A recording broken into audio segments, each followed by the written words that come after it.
Gravação iniciada, presidente. Bom dia, conselheiros. Estamos agora para iniciando a nossa sessão da manhã do dia 10 de novembro, a período da manhã, e com o processo de número 20 de relatoria da conselheira Lívia, recorrente Armazéns Gerais São João, interessado Fazenda Nacional. O patrono se encontra, Isaías, pode chamá-lo. Ok, presidente, irei convocá-lo. Obrigada.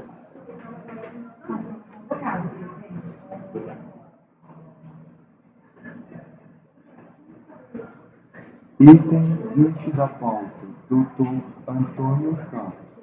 Por favor, verificar mensagem privada no chat. Item 20 da pauta, doutor Antônio Carlos. Seu processo será julgado agora. Por favor, verificar mensagem privada no chat. Patrono convocado, presidente. Obrigada.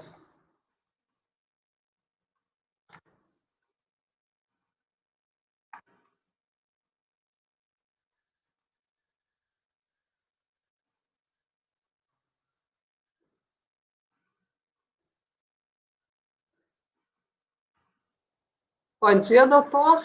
Bom dia. Seja bem-vindo à nossa turma. Vou pedir só para o senhor deixar o microfone desligado, por gentileza. Doutora Lívia, quando estiver pronta, pode iniciar seu relatório.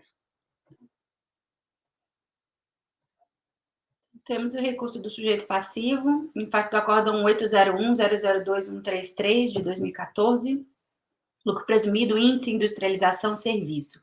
Armazém que, além de prestar serviço de armazenamento, se obriga a limpar, selecionar e ensacar o café em grão, ainda exerce atividade de prestação de serviço sujeita à determinação do lucro presumido pelo índice de 32%. Então, vamos discutir aqui se essa atividade, qual seria o índice do percentual de presunção, né? O sujeito passivo se insurge contra o fato do acórdão recorrido considerar que as atividades são prestação de serviço, indica como paradigma 3802.002.383, 3403.002.635 e 2401.002.824. O presidente da terceira Câmara deu seguimento ao recurso especial, com base nos dois primeiros paradigmas, como manda o regimento, né? Os paradigmas tratam de PIS, crédito presumido, aquela questão de atividade de café, de separar café, de fazer o blend.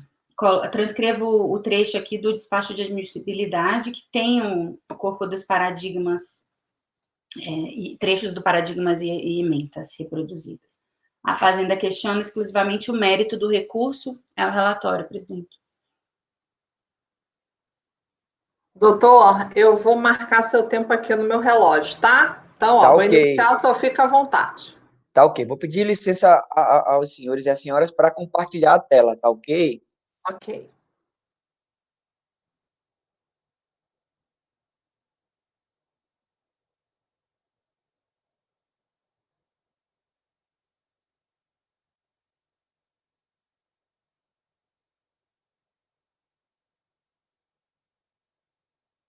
Não sei se ela já apareceu aqui para vocês.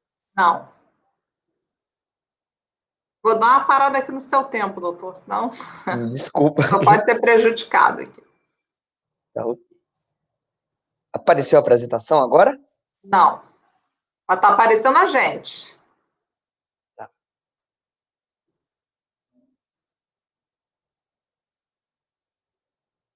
Tenta na janela do aplicativo.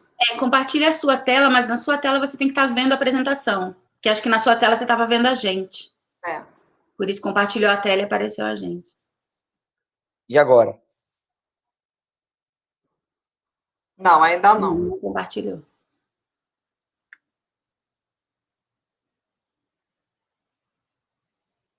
Agora foi. Estou marcando. Tá ok. Bom dia a todos, senhora relatora, senhores conselheiros.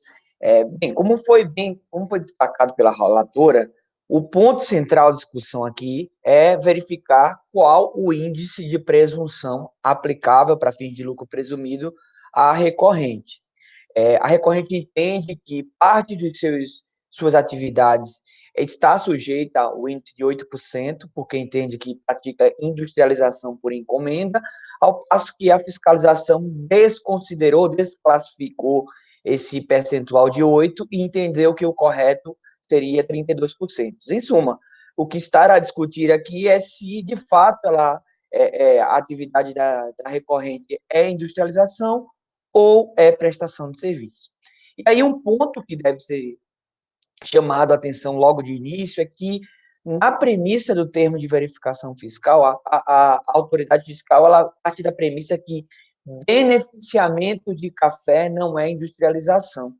E ela parte da premissa de que só haveria industrialização no café com a torra e moagem, ou seja, nenhuma das etapas anteriores à torra e moagem seria industrialização na visão da autoridade fiscal. E aí, um outro ponto que a autoridade fiscal acaba colocando como fundamento para seu auto de infração é de que, no caso, não haveria preponderância da obrigação de fazer. Não haveria preponderância da obrigação de dar e sim de fazer. Mas, no caso concreto, é importante destacar que é uma industrialização por encomenda e não uma industrialização direta. Então, tem que se olhar o contexto da operação. Então, você tem uma comercial exportadora que contrata a recorrente para fazer industrialização por encomenda. Então, esse ponto me parece que foi desconsiderado pela autoridade fiscal. E um terceiro ponto, antes de a gente entrar na atividade propriamente dita, é que o auto de infração ele acaba confundindo a atividade da recorrente a atividade daqueles cerealistas, que consiste tão somente em limpar e ensacar o café. Não na verdade, o que eu vou mostrar mais adiante, a atividade da recorrente não é somente limpar e ensacar o café. Isso ela já recebe o café dessa forma. Na verdade, é uma atividade muito mais complexa. Então, é importante separar aquelas operações de trigo, de arroz, da operação de café propriamente dita. Então, inclusive, no Perguntas e Respostas da Receita Federal do Brasil, em 2020, fica claro que o beneficiamento de café não pode ser considerado como atividade rural. É uma atividade industrial ou agroindustrial.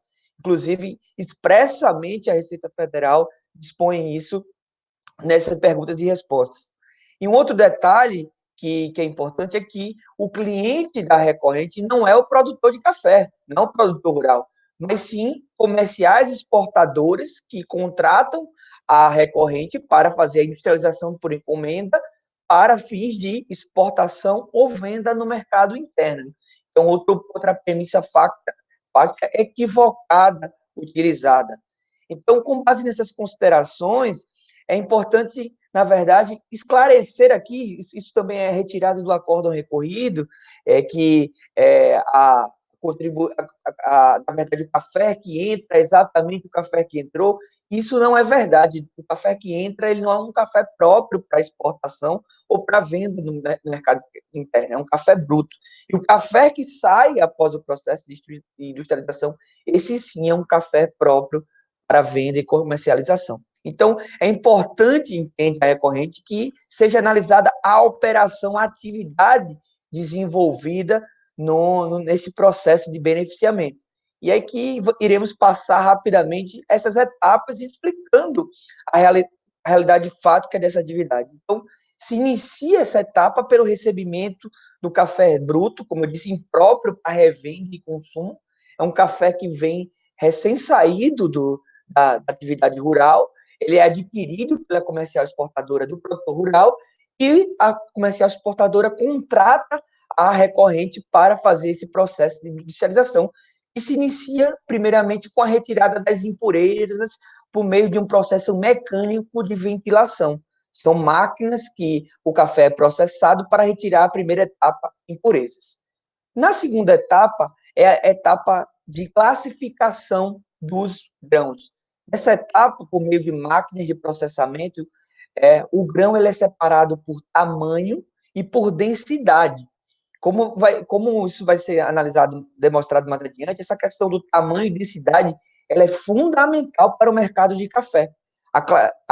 o mercado ele classifica, existe todo um padrão de classificação de café por tamanho e densidade, que isso vai gerar diferenças na formação de blends, diferença na formação de lotes para exportação, diferença no preço, diferença no modo de utilização desse produto. Então, essa etapa, por meio de processo mecânico, igualmente, a aparação do tamanho e densidade.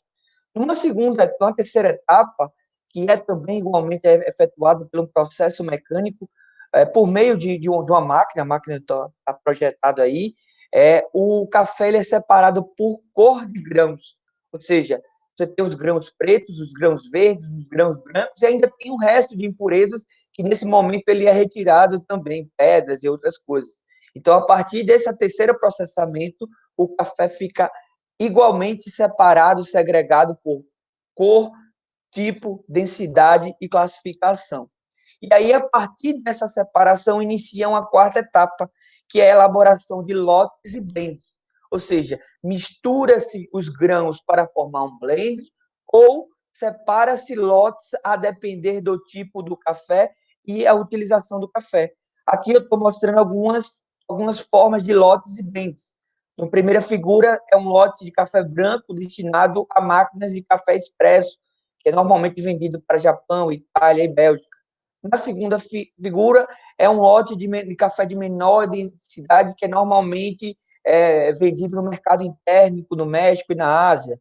Na próxima figura tem o café verde, verde preto. Esse café é extremamente consumido no Oriente Médio. É um café específico para o Oriente Médio, porque tem o seu sabor frutado e tem um apelo maior nesse mercado.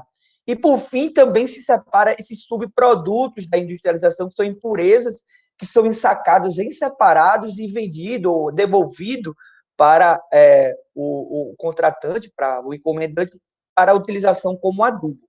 E aí, a partir dessa quarta etapa, se inicia a quinta etapa, que é a embalagem do café. E aí, essa embalagem, igualmente, obedece um rigoroso processo de classificação e acondicionamento de acordo com o cliente, o contratante. Então, veja aqui que são cafés diferentes, produtos diferentes, inclusive com inscrições na língua do país de destino desse café. Então, temos aqui café tipo 17 e 18, temos aqui cafés verdes, o green café, né? Green coffee, que é destinado ao mercado asiático. Você tem aqui café 14 e 16, que é também consumido no mercado interno. Então, todo esse acondicionamento também é realizado pela recorrente. Então, ao final do processo, o café entra bruto e sai um café classificado, limpo, com densidade, formados os blends e lotes e devidamente acondicionado numa embalagem específica para fins de exportação ou venda no mercado interno. Então, esse é o processo que a recorrente realiza nas suas atividades. E aí a gente traz esse processo para o conceito legal de industrialização, trazido aqui no regulamento do IPI de 2017, que tem a mesma redação do regulamento anterior, que era vigente na época dos fatos. Então, que fala que caracterização da industrialização é a modificação da natureza, funcionamento, acabamento, apresentação. E aí, no inciso 2, ele trata do beneficiamento como um aperfeiçoamento, a modificação de forma e funcionamento do produto, e do acabamento, da aparência. E é justamente isso que a recorrente faz na sua atividade. Veja que o café modifica, aperfeiçoa, altera o seu o funcionamento, a pergunta que eu faço. Sim, veja que o café entra bruto e sai, por exemplo, um café verde, o green coffee, tipo 15 e 16. Então, é uma clara alteração da sua característica e da sua funcionalidade. Igualmente, nos outros tipos, eu aqui seleciono o café branco, tipo 17 e 18, que entra um café bruto, impróprio para venda, impróprio até para industrialização, outra etapa de industrialização, que é a torra e venda no mercado interno, e sai aqui um lote específico, café branco, tipo 17 e 18, com densidade específica, devidamente acondicionado e devidamente próprio aqui para uma venda. Então, em suma, na entrada desse café, ele não preenche essas características, ele não seria vendido, E nas saídas estamos diante de um café acondicionado, mediante processo industrial, que muda, sim, sua característica e aperfeiçoa, sim, o seu funcionamento. E, por isso, deve ser caracterizado como um processo industrial. E aí, para reforçar nosso argumento, eu trago para os senhores a própria Instituição Normativa 660, de 2016, que, ao conceituar a atividade agroindustrial, fala que misturar os cafés para definição de blend ou separar por lote, e aí esse lote de acordo com a classificação e densidades, como que acontece com que realiza a recorrente, é sim uma etapa de agroindustrial, ou seja, reforça o conceito que essa atividade é sim uma industrialização. E para encerrar, eu destaco também a solução de consulta 330 de 2017, que, ao analisar a questão do crédito presumido para fins dessa atividade de café, ele diz que a industrialização ocorre com a identificação do aroma, a elaboração de blend ou separação por densidade e classificação oficial, que é justamente a atividade desenvolvida aqui pela recorrente. Então, com base nessas considerações, a recorrente vai ter o total provimento do seu recurso especial, no sentido que seja reconhecido que sua atividade é, sim, de industrialização por encomenda, porque o café que entra não é o mesmo em sua apresentação, acondicionamento, funcionalidade do café que sai, na verdade, dos vários tipos de cafés que são produzidos ao longo desse processo industrial. Então, fico à disposição para eventual questão de fato e agradeço a atenção. Ok, doutor, obrigada. Conselheira, a senhora está com a palavra. O recurso é tempestivo. A Fazenda não questionou a admissibilidade, mas como os paradigmas eram da terceira sessão, eu fui analisar melhor porque geralmente eu olho a ementa do paradigma, eu vejo se a ementa do paradigma pode ser a ementa nossa, né? Porque isso é caracterização de divergência jurisprudencial clássica. E, obviamente, não poderia, ali fala de PIS/COFINS. Então, eu fui analisar os requisitos de admissibilidade, coloco aqui a questão que a Câmara Superior tem como finalidade proceder à uniformização de jurisprudência. Então, o dissenso jurisprudencial se estabelece em relação à interpretação de normas, devendo a divergência se dar em questões de direito, tratando da mesma legislação aplicada a um contexto fático semelhante. Então, se os acórdãos confrontados examinaram as normas jurídicas distintas, ainda que os fatos sejam semelhantes, a princípio não há que se falar em divergência. É aquele meu texto padrão de início de admissibilidade. No caso, o acórdão recorrido analisa os conceitos de serviço e de industrialização em face da legislação acerca do regime de apuração do lucro presumido, base de cálculo do RPJ e CSLL, leis 9249 de 95 e 9430 de 96.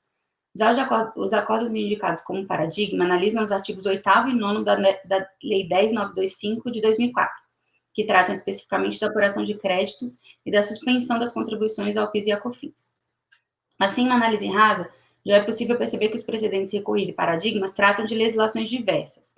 Sem embargo, a análise do voto condutor do acórdão recorrido revela que esse, para fins de argumentação, utilizou-se do conceito de industrialização constante das legislações do PIS e COFINS e IPI, mencionando o precedente do CARF acerca de tais tributos. E, ao assim proceder, o acórdão recorrido replicou um raciocínio que costuma ser realizado pela própria Receita Federal quando trata do tema. Por exemplo, no ato declaratório interpretativo 1 de 2015 da Receita, ela trata do conceito de industrialização de ferro e estabelece que, para fins de determinação da base de cálculo do IR da CS, com base no lucro presumido, considera-se industrialização as operações definidas no artigo 4 do Decreto 7212 de 2010, que é o regulamento do IPI. Por outro lado, a legislação abordada pelos acordos paradigma não trata especificamente do conceito de industrialização. A legislação do PIS e da COFINS citada por aquele acórdão contempla um crédito presumido dessas contribuições para o produtor de café que adquira produtos de pessoa física, desde que esta pessoa física se encaixe no conceito de cerealista, que exerça cumulativamente as atividades de limpar, padronizar, armazenar e comercializar os produtos in natura.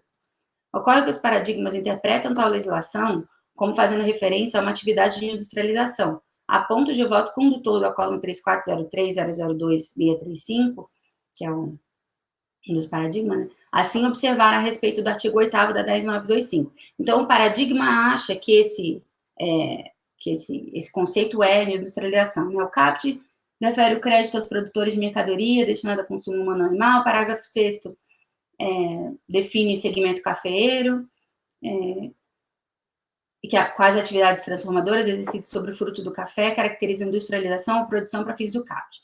Não é, pois, qualquer transformação do grão duro que fará um agente industrializador de café. A lei exige que essa atividade transformadora tenha, digamos, uma magnitude e relevância mínima. A opção legislativa foi considerar industrialização de café as atividades de padronização, beneficiamento, preparo e mistura de tipos, cumulativamente, ou separação por densidade de grãos com redução de tipos. Isso é o trecho do paradigma, né? Nesse sentido, embora de forma imediata, a questão a ser decidida nos presentes autos estivesse sobre a base de cálculo do lucro presumido, imediatamente pode-se entender que o ponto central colocado pelo recorrente consistiria em definir se a atividade do sujeito passivo se caracteriza ou não industrialização. E, de fato, uma vez que responda a tal questão, a definição da base de cálculo do lucro presumido aplicável ao caso seria automática, sendo o percentual de presunção aplicável de 32 em caso de resposta negativa, ou 8,12 em caso de resposta positiva, dependendo de for IR ou CS. Né?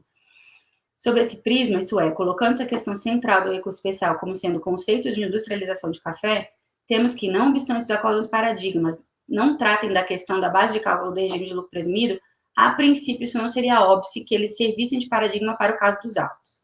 Então, uma comparação a priori, como fez o acordo recorrido, seria válida. Acontece que a questão a ser definida nos presentes autos não é especificamente o conceito de industrialização de café, mas sim se a industrialização que o sujeito passivo diz realizar é feita por conta própria ou por encomenda. Aí, analisa o caso aqui. Termo de verificação fiscal acusa o sujeito passivo de industrializar produtos para terceiros, afirmando que ele não adquire produto para industrialização e posterior revenda. Coloco aqui, ele fala essa frase textualmente. Esta também foi a premissa do voto vencedor do acordo recorrido. Então, o acordo recorrido considera, na espécie, o produtor de café deposita sua produção no estabelecimento do contribuinte e o remunera para que esse limpe, cate, separe e ensaque os grãos. Penso que, ao ser contratado, o contribuinte não se obriga a dar algo, mas sim a fazer algo. Portanto, há preponderância da obrigação de fazer, o que é característico de prestação de serviço. Não estou analisando o mérito, estou analisando o raciocínio do acordo recorrido. Fui no TVF só para provar que esse raciocínio estava condizente, né? Adequado. Necessário observar que o fato de uma pessoa realizar fisicamente uma atividade industrial não necessariamente significa que ela realiza a venda de um produto industrializado. De fato, um industrial pode tanto adquirir insumos e fazer com que eles passem por um processo de industrialização e os revender, como também pode receber insumos de um terceiro, ser por esse contratado para realizar atividade industrial sobre eles, que é uma industrialização por encomenda, né? Nessa última hipótese, muito embora a atividade sobre insumos seja materialmente a mesma do item 1, juridicamente o que há é uma prestação de serviço e não uma venda de produto industrializado.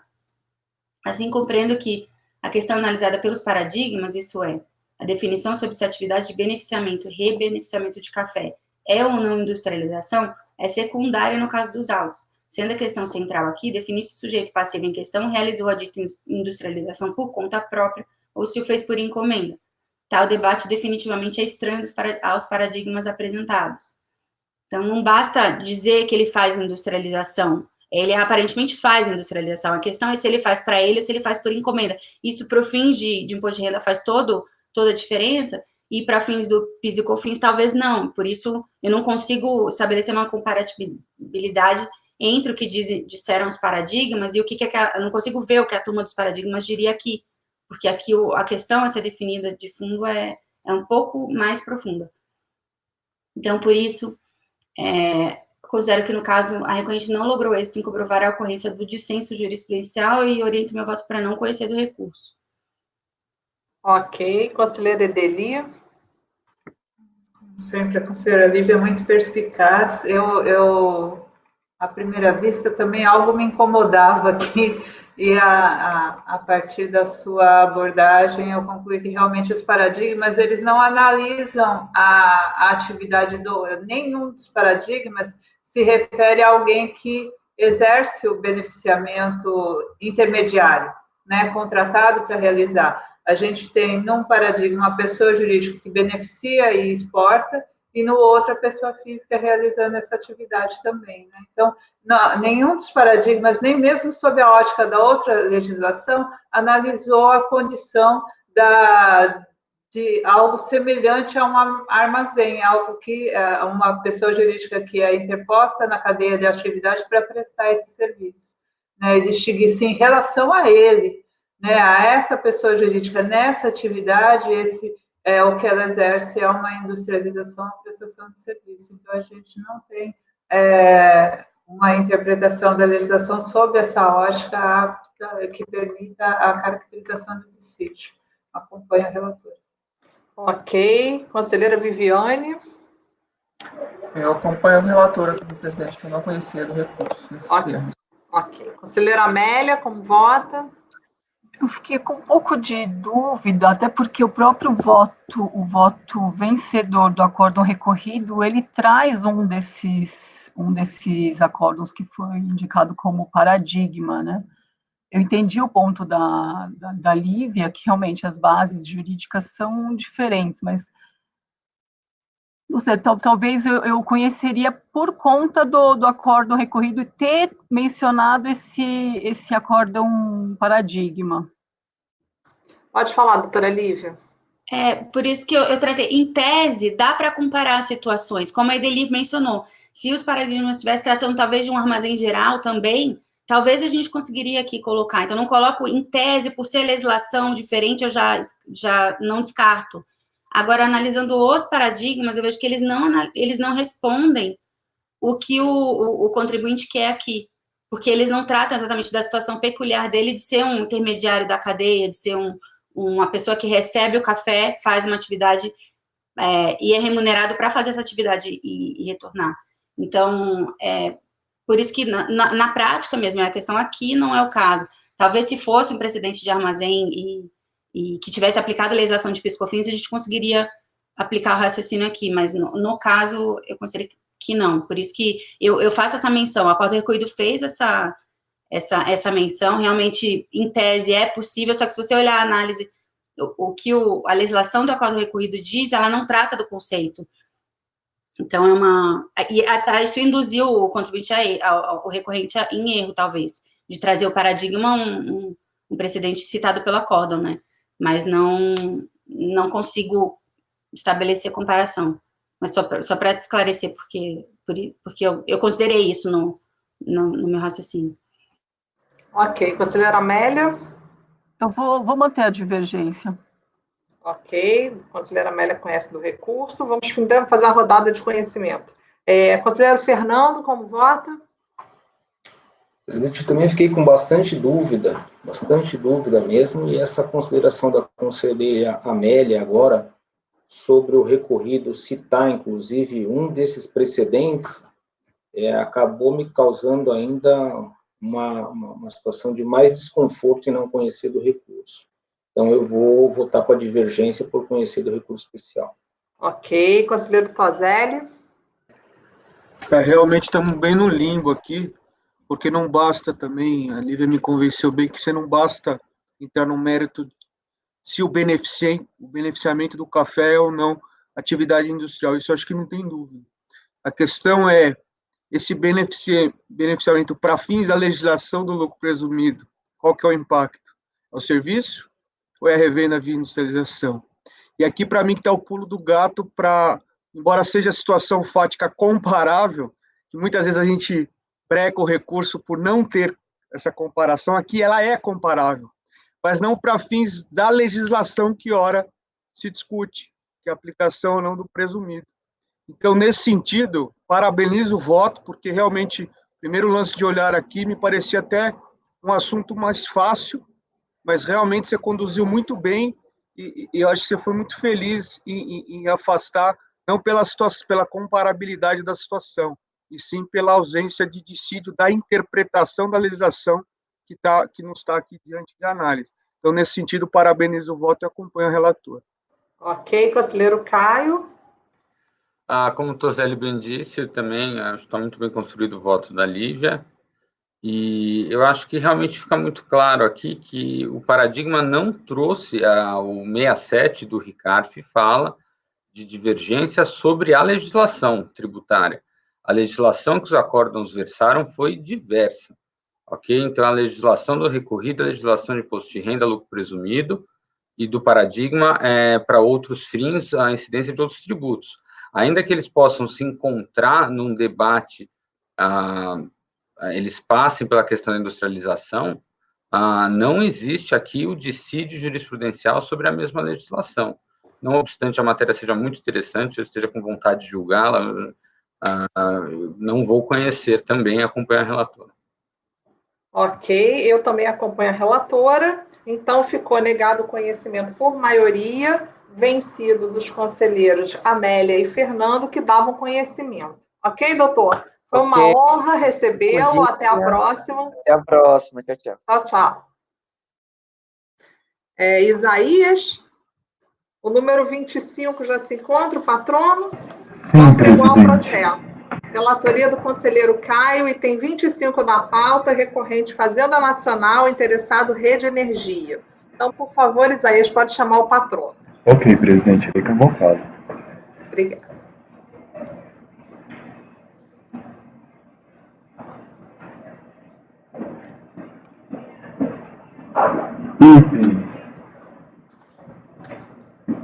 Item 25 da pauta. Doutora Ana Luísa, seu processo será julgado agora. Por favor, verificar a mensagem privada no chat. Item 25 da pauta. Doutora Ana Luísa, seu processo será julgado agora. Por favor, verificar a mensagem privada no chat. Patrono convocado, presidente. Obrigada, Isaías.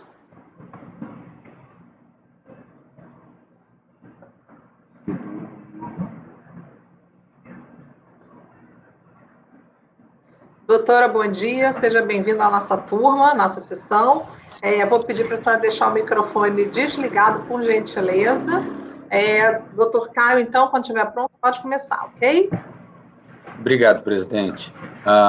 Trata-se de recurso especial interposto pela Procuradoria-Geral da Fazenda contra o acórdão 1803, final 594, proferido pela terceira especial da primeira sessão, em sessão de 4 de dezembro de 2012, que deu provimento ao recurso voluntário apresentado pelo contribuinte, cancelando a cobrança administrativa de débitos de CSLL e COFINS.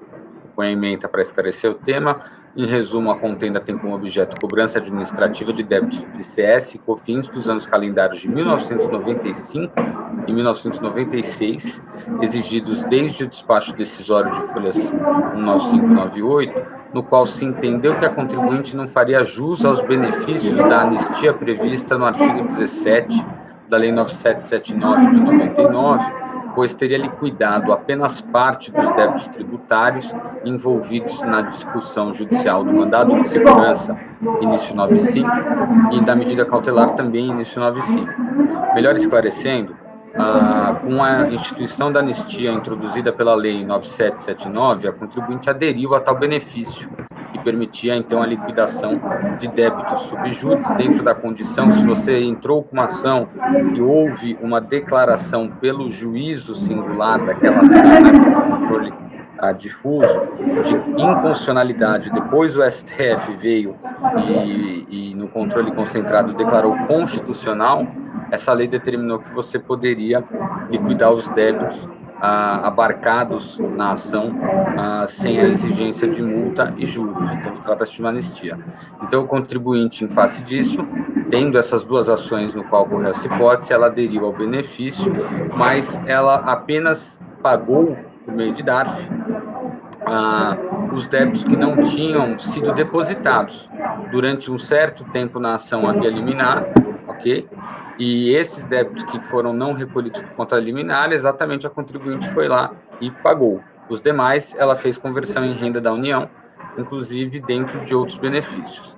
Então, a celeuma que prevalece agora, no presente demanda, refere-se ao teor da norma inserida no artigo 17 da Lei 9779, no sentido de se existe ou não o requisito legal da quitação integral dos débitos abrangidos na causa subjúdice para o devido gozo da anistia prevista.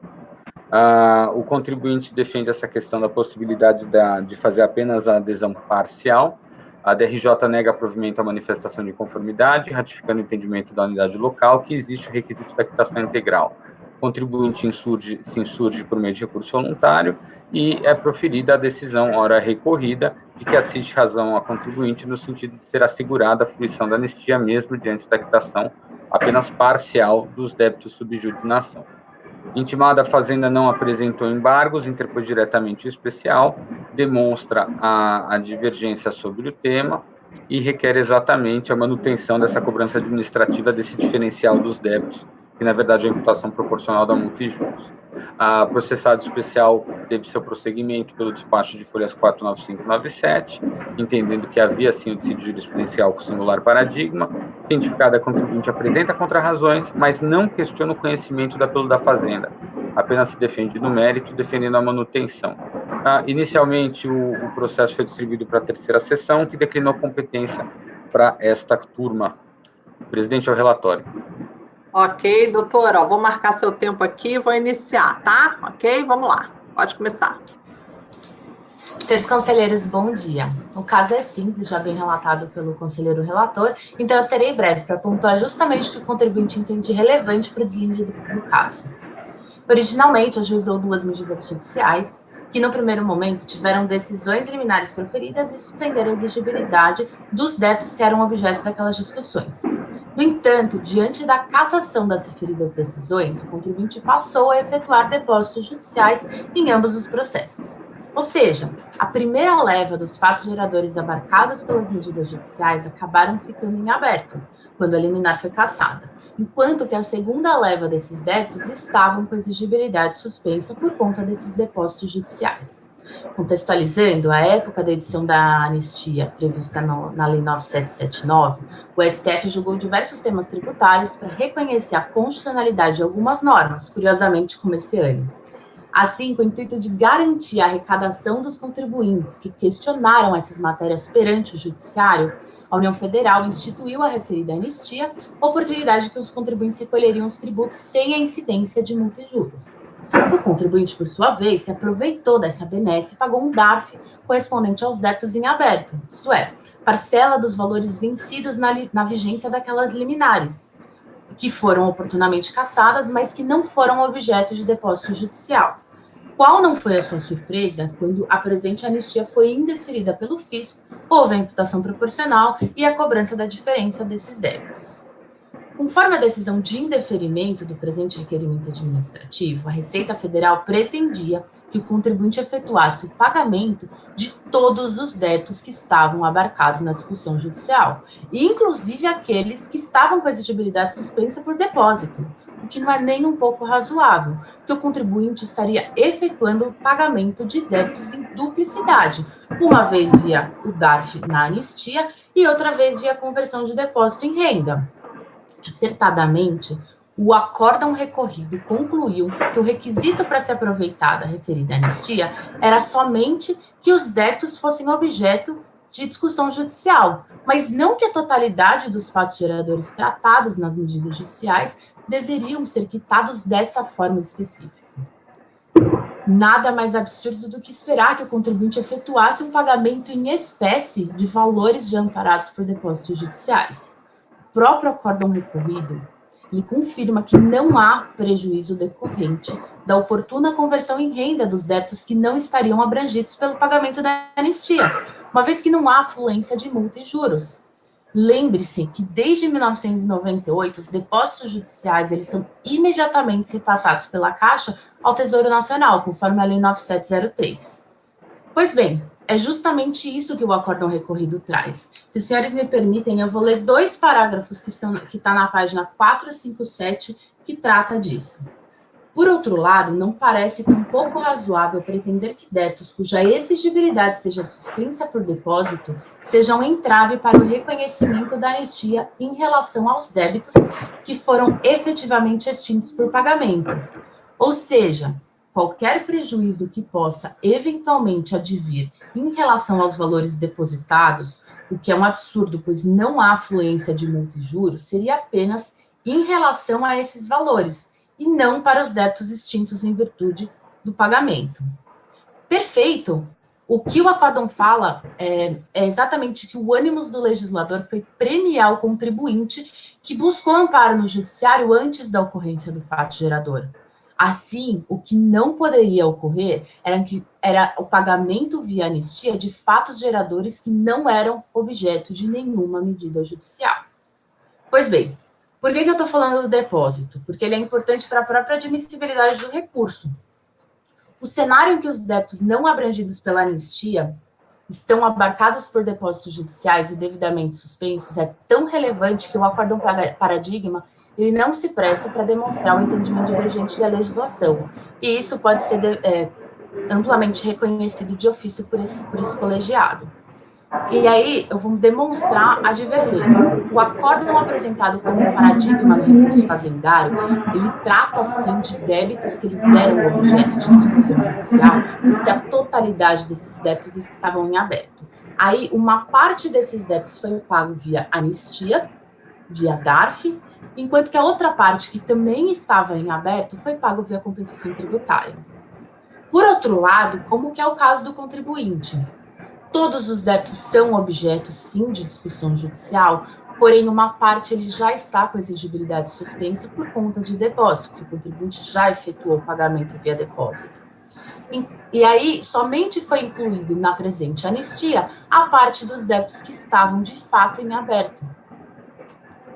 Lembre-se novamente dos 2 parágrafos que eu acabei de ler para os senhores, que trata justamente da motivação do acórdão recorrido.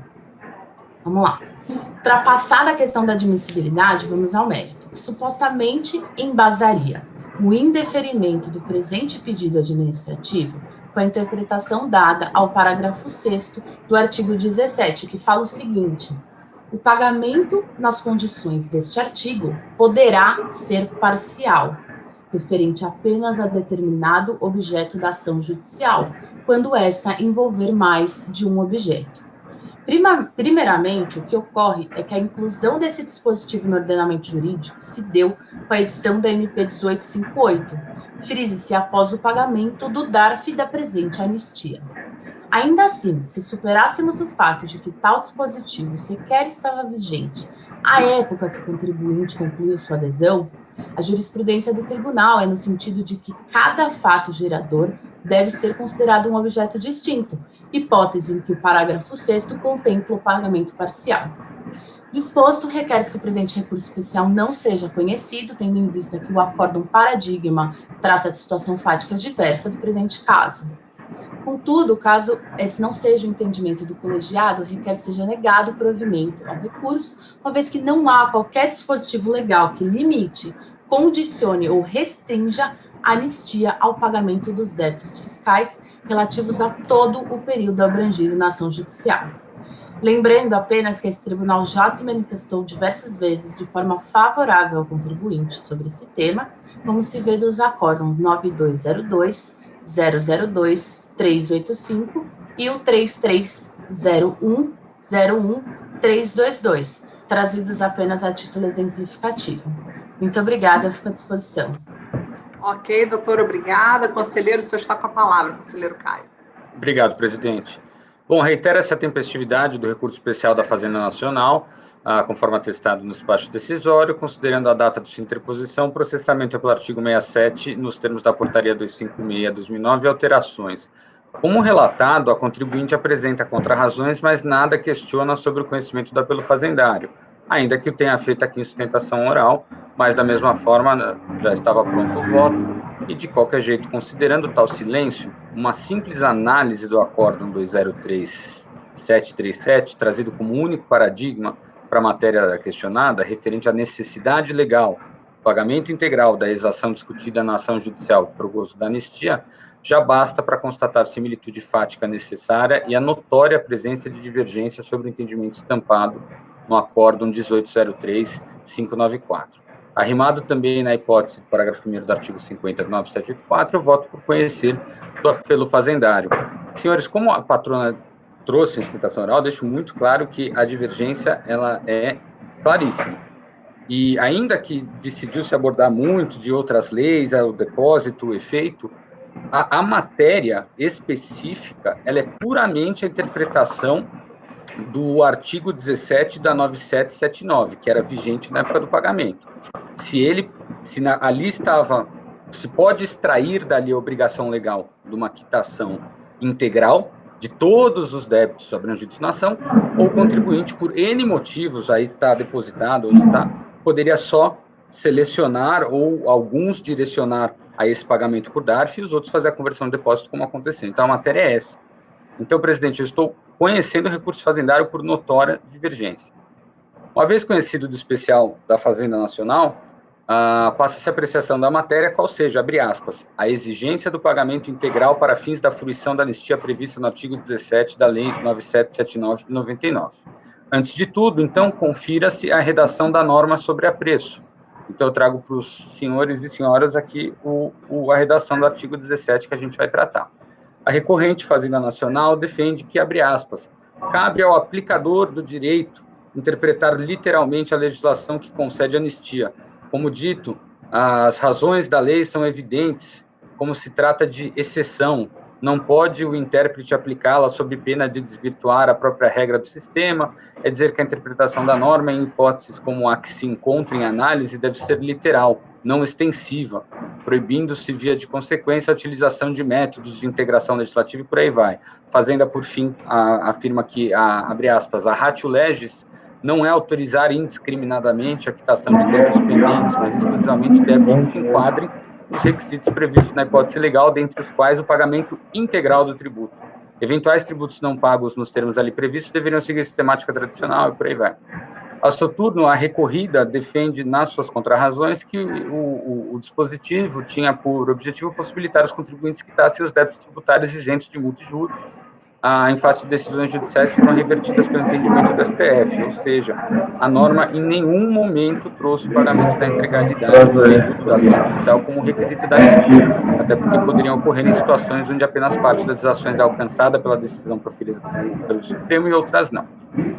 E por aí vai, para pois bem, minhas palavras. O tema não é recente, porém apresenta-se um tanto escasso na jurisprudência desse egrégio CARF, assim como naquela jurisprudência do extinto Conselho de Contribuintes, de modo que não há um volume de decisões bastante para se estabelecer se existe ou não corrente majoritária de entendimento. Aliás, existem arestos tanto favorecendo a posição da Fazenda Nacional, como dando procedência ao entendimento proferido pelos contribuintes em quantidade virtualmente idêntica. O tema é de direito e se resume à hermenêutica da norma contida no artigo 17 da Lei 9779, que prevê a dispensa integral do pagamento de multa e juros sobre os créditos tributários debatidos em ações que, primeiramente, foram objeto de declaração em controle difuso de constitucionalidade, mas depois, em sede de controle concentrado, tiveram sua constitucionalidade confirmada pelo STF. A controvérsia específica que subiu no especial, sob escrutínio nesse julgamento, é a presença ou não do suposto requisito legal compreendido na obrigação de quitação integral de todos os débitos abrangidos em ação judicial. A Fazenda entende que essa é a matéria do especial, é isso que está escrito no especial que está sendo julgado, que nos termos do artigo 111, inciso 1º, carregaria, então, a necessidade para o gozo da anistia, a liquidação de todos os débitos, mas não descarta precisamente que parte do seu texto a Fazenda, ela invoca o 111, inciso 1º, para defender que existiria, então, dentro da interpretação literal, seria impossível não extrair a regra de que você teria que quitar todos os débitos na ação. Mas eu já identifico que a própria Fazenda, nas suas razões, não destaca precisamente em que parte de seu texto residiria tal comando. É uma afirmação genérica.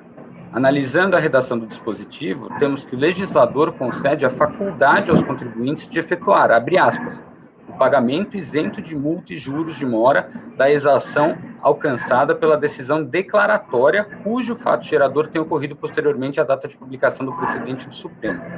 Ora, temos aqui uma previsão que delimita o objeto da anistia em questão, que de maneira inclusiva remete ao termo a exação que tenha sido abarcada pela decisão declaratória, posteriormente revertida pelo pronunciamento do pretório excelso. O vocábulo exação significa, dentro da técnica do direito tributário, uma determinada cobrança de tributo procedida pelo fisco e, naturalmente, diversas exações referentes a múltiplas obrigações tributárias sejam alcançadas por um determinado decisório judicial, considerando a natureza sucessiva do surgimento das obrigações tributárias e seu vencimento. Diante disso, este conselheiro já registra que não assiste razão à Fazenda Nacional, vez que a procedência de sua tese demandaria, de alguma forma, a demonstração de que, quando o legislador empregou os termos, abre aspas, literais, como ela mesmo pretende, exação alcançada pela decisão declaratória, fecha aspas, na verdade, teria que demonstrar à Fazenda que o legislador empregou figura de linguagem sinédoque, referindo-se ao todo pela indicação da parte, ou ao plural pela invocação do singular, ou mesmo ao conjunto pela referência individual. Na verdade, o que temos aqui é a simples faculdade de qualquer, abre aspas, exação, como está na lei, afetada por tais circunstâncias descritas na norma, envolvendo decisões judiciais de controle constitucional, ser liquidada naquelas condições. A interpretação literal, corretamente invocada, que não permite construções sistemáticas, teleológicas ou históricas, acaba, na verdade, por confirmar a pretensão da contribuinte, na minha leitura, na medida que não existe qualquer referência expressa ou objetiva no texto da norma, de que haja obrigação de que todas as exações, que também não é utilizado o termo sequer no plural, envolvidas na ação judicial, devam ser pagas para que a anistia produza seus efeitos. Isso, pois, ainda que parte da doutrina, possa entender que, abre aspas, a expressão interpreta-se literalmente, né, prevista no artigo 111, deve ser compreendida por interpreta-se restritivamente, citando aqui o Dr. Tarek Moussalem, certamente tal regra não se presta a autorizar o extrapolamento ou a adição de elementos e objetos que não foram expressa e diretamente tratados no dispositivo sobre análise. A interpretação é literal. Mesmo se devida, então, essa leitura restritiva, esta não poderia escapar do campo da hermenêutica, tornando-se uma espécie de permissão para a autoridade aplicadora da norma modificar o ratio legis, furtando um direito claramente concedido ao contribuinte pelo Poder Legislativo. Desse modo, então, entende-se ser clara a possibilidade legal dos contribuintes gozarem da anistia veiculada no artigo 17 da Lei 9779, mesmo diante da quitação parcial dos débitos envolvidos nas ações judiciais mencionadas em tal norma. Ela fala apenas exação, você seleciona exação. Nessa esteira, não merece reparo o acórdão recorrido, mostrando-se improcedente o apelo fazendário. Diante do exposto, eu voto por negar provimento ao recurso especial e manter o acórdão recorrido, presidente. Ok, conselheiro, obrigada. Conselheira Edeli, conselheiro, só tem uma dúvida. Essa exigência, essa cobrança administrativa, ela foi feita de que forma pela autoridade fiscal? O contribuinte, ele, dentro da norma de 99, ele fez a quitação em DARF daqueles débitos, protocolou junto à Receita Federal, junto à delegacia de jurisdição dele, e falou, esses débitos estão quitados, está extinto, porque era o controle judicial daqueles débitos. Tem que lembrar que tudo isso, essa anistia, ela só trata de débitos que estavam dentro de ações judiciais. Então, ele entra na delegacia de jurisdição dele e fala, o processo controle dos débitos tal, do mandado de segurança X e da medida cautelar Y, foram quitados por meio desse DARF, nos termos do artigo 17 da 9779. Aí vem o despacho decisório, que fala, olha, eu entendo que não foram quitados, porque você não tem direito ao gozo do artigo 17, porque você devia ter quitado todos, eu acabei de ver que os outros você converteu em renda, né, os depósitos. Então, uma vez que você não pode gozar da anistia do 17, isso não está escrito, mas aí é óbvio, ele fez a imputação proporcional, porque a anistia tirava multa e juros, então sobraram débitos de CS e COFINS. Então, surge aí essa cobrança administrativa fruto da rejeição do gozo da anistia do 17, feita no processo de controle da ação judicial, presidente. Não houve auto de infração para exigir esses valores. Não uma é administrativa, entendi. Ok, conselheira Edeli. Presidente, vou acompanhar o relator no conhecimento pelas conclusões, né? Apesar da situação fática ser distinta, como alertada pela patrona, os fundamentos para da provimento ao recurso voluntário, eles estão ligados exclusivamente ao fato da liquidação poder ser parcial para fins de benefício da anistia. Inclusive, quando o voto vencedor do acordo recorrido aborda a questão dos depósitos, aborda para dizer, olha, mas eu já falei que o pagamento parcial é suficiente para conceder os benefícios da anistia. Então, essa dessemelhança fática não foi relevante para o voto condutor do acordo recorrido. Agora, no mérito, eu também acompanho o relator pelas conclusões, porque essa circunstância fática é relevante para mim, para minha decisão, porque eu discordo do fundamento do relator de que esse benefício, o contribuinte tenha direito a esse benefício no caso de pagamento parcial. A leitura que eu faço do artigo 17, ela me conduz a concluir que o pagamento deve ser daquilo que foi restabelecido por decisão do STF posterior à decisão que antes beneficiava o sujeito passivo. Então, ele tem que desistir da ação judicial e recolher todo o tributo para ter o benefício da anistia. Qual que é a circunstância específica desse processo? A lei vem com essa redação em 99, e aí vem a instrução normativa dizendo que conversão em renda também vale, né, que ele pode pedir a conversão em renda para se beneficiar. Essa instrução normativa, ela só passa a ter respaldo legal com a medida provisória 2158/35 de 2001, e esse contribuinte, ele faz o pedido de conversão antes da medida provisória 2158 de 2001. Ele faz depois da IN, mas ele faz antes da medida provisória ele faz em junho de 2000, e a medida provisória 2158 vem dizer: o pedido de conversão em renda ao juízo do feito onde exista depósito com o objetivo de suspender a exigibilidade do crédito para os fins de gozo e benefício equivale a pagamento. Então, eu acho que nesse contexto específico do depósito intermediário, né, entre a Lei 9779 e a medida provisória 2158, a gente não pode dizer que o contribuinte ele deixou de observar a IN 2699. Sim, a IN já trazia essa possibilidade, mas o fato é que a gente está falando de anistia. Então, eu acho que nesse caso aqui vale uma flexibilização por conta da medida provisória vir com esse efeito de convalidação do procedimento, como o pagamento foi anterior, a medida de conversão foi anterior à medida provisória, né? E a gente tem essa questão de que se a gente for ler o artigo 17 da 9779, ela vem falar, né,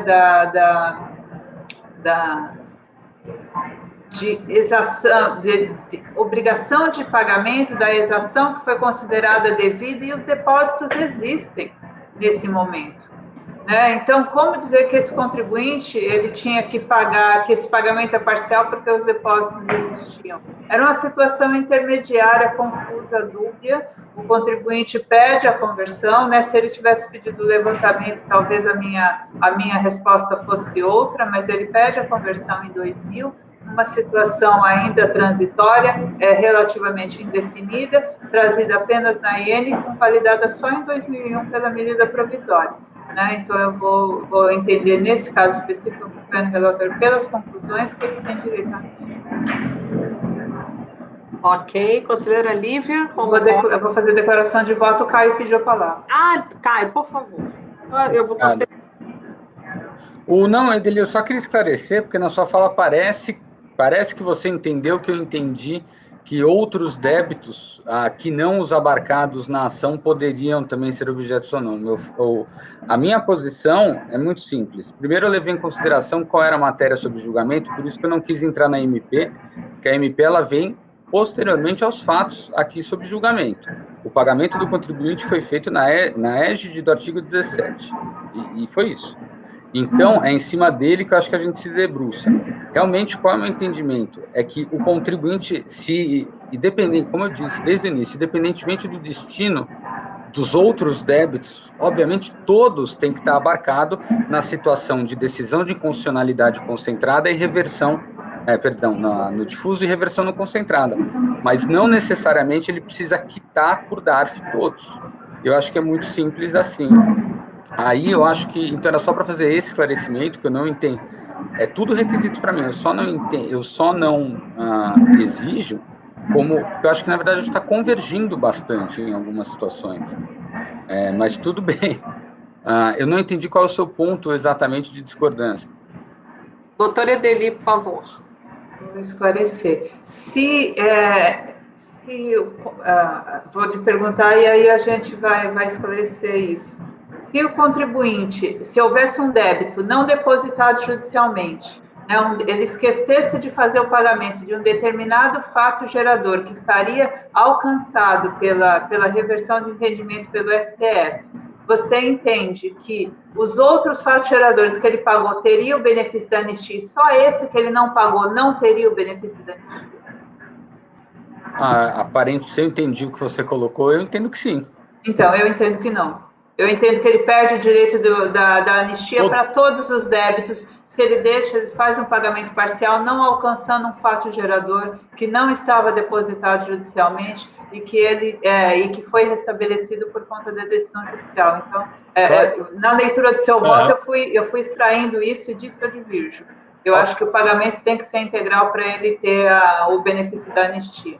Aqui o pagamento não foi integral, mas as parcelas não alcançadas estavam depositadas judicialmente, e aí por isso eu tenho que entrar na legislação subsequente, como eu discordo da sua premissa, eu entro na legislação subsequente e admito que o depósito, nessas circunstâncias, ou dispensava de fazer o pagamento total, por conta dessa dúvida, de não ser um débito exigível, de estar com a exigibilidade suspensa, e da dicção da medida provisória 2158, que, na minha visão aqui, nesse momento, ela tem eficácia retroativa para validar esse pagamento que é anterior à medida provisória.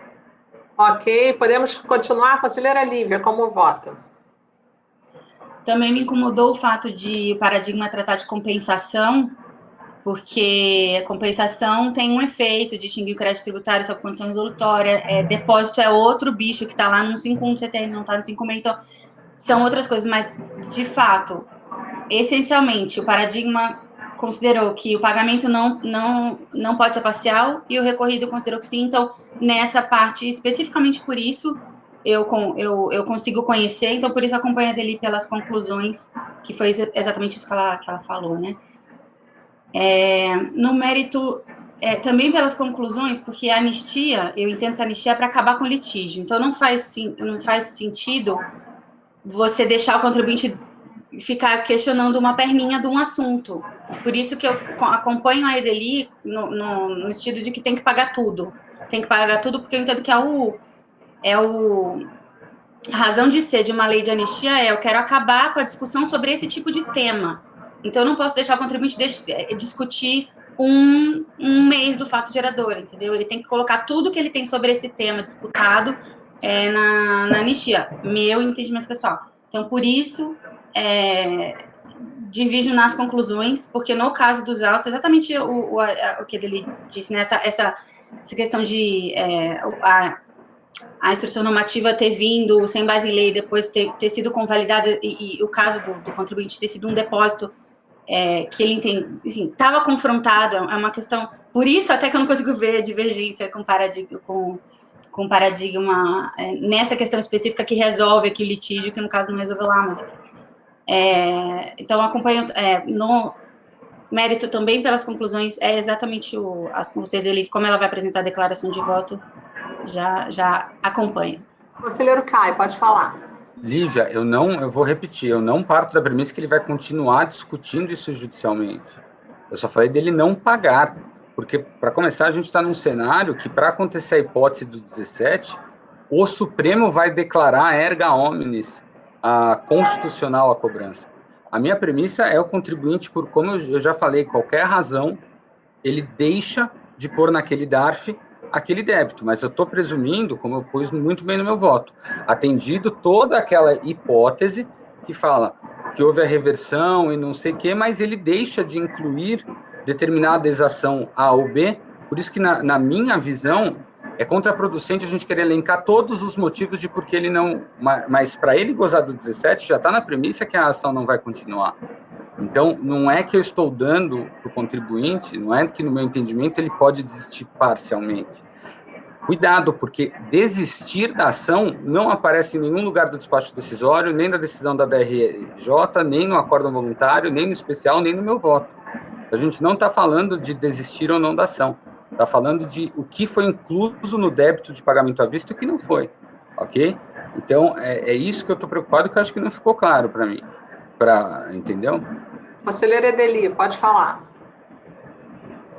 Naquela lógica que eu coloquei, se ele, ainda que ele desista judicialmente, ele tem que desistir, ele não pode mais discutir, ele não vai mais, uma vez discutindo, desistindo lá daquele processo judicial, ele vai ter grande dificuldade de trazer esse mérito para discutir administrativamente, mas o fato é que ele ainda pode discutir. Ainda que não se conheça dos recursos, ainda que não seja o caso de lançamento de ofício que o débito esteja declarado, a possibilidade de ele manifestar alguma objeção à cobrança desse valor existe. Então, por isso que eu reafirmo a necessidade de pagamento total. Ainda que ele possa ter dificuldade de trazer esse mérito, o fato é que, não pagando, existe a possibilidade de litigar. Ok. Conselheira Lívia, então, já votou? Recapitulando. Conselheira Edeli votou pelas conclusões do conhecimento e negou provimento pelas conclusões. Conselheira Lívia também votou pelas conclusões do conhecimento e no mérito negou provimento pelas conclusões da doutora Edeli. Prosseguindo, doutora Viviane, como vota? Presidente, eu acompanho o relator no conhecimento e, com devida vênia, as posições manifestadas aqui em relação ao mérito e divirjo, a questão do pagamento aqui, para fins de anistia, tem que ser integral, e, no caso, não havendo a conversão do depósito em renda, não ficou caracterizado esse pagamento integral, no caso. Eu entendo que tem que ser dado provimento, os termos do voto vencido. Ficou bem clara essa questão, o contribuinte tinha essa opção de fazer o pagamento ou a conversão em renda da União. Então, como não foi feito, não está caracterizado, e a anistia tem que ser interpretada de forma bem restritiva, né, literal, e é dessa forma que eu vejo essa interpretação no caso, então dou provimento ao recurso. Ok, no conhecimento a senhora acompanha o relator, então, né? Não é pelas conclusões, ok. Conselheira Amélia, como vota? Eu acompanho o relator. Ok. Conselheiro Fernando, como vota? Presidente, acompanho o relator no conhecimento e no mérito acompanho pelas conclusões. Ok. Conselheiro Tozelli, como vota? Presidente, eu acompanho o relator também, integralmente. Ok. Eu vou acompanhar o relator no conhecimento e, no mérito, eu vou dar provimento nos termos da divergência da doutora Viviane. Então, no caso aqui no conhecimento, ficou conhecido por unanimidade pelas conclusões do conhecimento Edeli e Lívia, e no mérito, por maioria, negar provimento, vencidas Viviane e Andréia, que davam provimento, pelas conclusões Edeli, Lívia e Fernando. Certo? DV, Edeli. Certo? Doutora? Oi, Caio, pode falar. Não, só fiquei com uma dúvida para fins do voto, porque ficou, pelas conclusões, Edeli, Lívia e Fernando. Isso. E integral com o relator, o próprio, a Amélia e o Tozelli. Mas eu só estou botando as exceções, né? Eu não preciso... Minha dúvida é no meu voto, eu vou ter que fazer então ao voto da Edeli, não, né? Não. A Edeli vai fazer declaração de voto. Isso, mas ele não precisa formalmente integrar nesse caso, pois foi empate, correto? Não, porque não tem a minha presença. Se tivesse a minha presença, estaria, tá? Então, gente, tá tudo certo. Doutora, foi um prazer. Até a próxima. Um abraço. Obrigada, um abraço. Tchau. Isaías, pode interromper a gravação, por favor?